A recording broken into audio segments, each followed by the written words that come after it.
আসসালামু আলাইকুম ওয়া রাহমাতুল্লাহ। প্রিয় ভিউয়ার্স, জীবন এক যুদ্ধের নাম, আর যুদ্ধ মানেই জয় পরাজয়ের হিসাব। কেউ শহীদ, কেউ গাজী, আবার কেউ কেউ হতাশা নিয়ে বেঁচে আছি।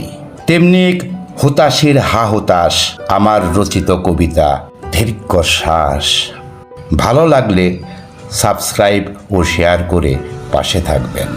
শুধু কল্পনার রং তুলি হাতে মোর, ছবি আঁকি বিচিত্র আকার। কোথাও অস্পষ্টতা নেই, নেই অতিরঙ্গের ছাপ। নিতান্ত ছিমছাম সাজানো এ ঘর, অতিরঙ্গের বাহুল্য নেই কোথাও। প্রকৃতির দান আর পরিশ্রমে সাজানো এ ঘর, সুখ শান্তিতে পূর্ণ, নাই কোলাহল আর দারিদ্রতার অভিশাপ। যত আঁকি মুগ্ধ হই মনে মনে, স্বর্গীয় পুলক দোলা দেয় মনের কোণে। ভাবি এমনি একটি ঘর যদি হতো আমার, যেমন অঙ্কিত কল্প ছবি। জঠর জ্বালা নিবৃত্তির চিন্তা পাগল করে না, অভাবের তিক্ত বিষাক্ত হাওয়া ভারী করে না যে ঘরে রাঙিনা।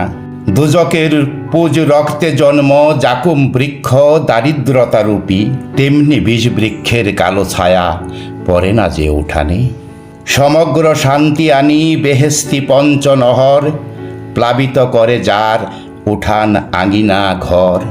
শুধু সুখ আর সুখ, শান্তি, আনন্দ মুখরতা, নেই শ্রান্তি। যতবার আঁকি যত্ন ভরে আমার আকাঙ্ক্ষিত কল্প ছবি, ততবার গড়িয়ে পড়ে কালি, লণ্ড ভণ্ড আর ঝাপসা করে সবই। আমি ভেঙে পড়ি, দারিদ্রতা যেমন ভেঙে দেয় মেরুদণ্ড, গরল যেমন কেটে দেয় নারী। ধন্যবাদ।